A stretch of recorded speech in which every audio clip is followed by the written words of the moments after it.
de ne pas vous remercier une fois de plus de votre disponibilité et de votre présence à cette session statutaire.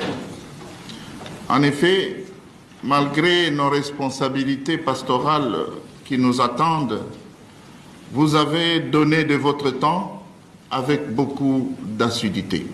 Comme à l'accoutumée, nos échanges se sont ouverts par l'analyse de la situation socio-pastorale en République démocratique du Congo, une situation marquée par l'insécurité récurrente dans certaines provinces de l'Est de la RD Congo, notamment dans les zones où s'affrontent les forces armées congolaises et leurs alliés avec l'AFC M23 appuyé par le Rwanda, tout comme à l'ouest par le phénomène Mobondo.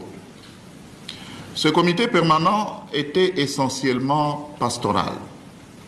Nous avons reçu de nos 12 commissions épiscopales des rapports annuels, des informations et des dossiers pastoraux auxquels nous avons consacré du temps d'examen.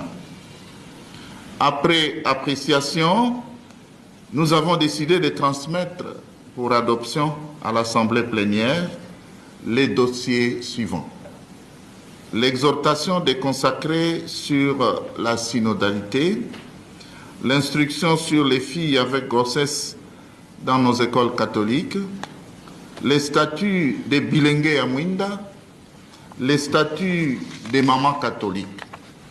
Le bon fonctionnement de nos structures ecclésiales requiert la présence d'un personnel disponible, raison pour laquelle, conformément aux échéances statutaires de la CENCO, nous avons procédé au renouvellement des mandats et à la nomination du personnel à certains postes.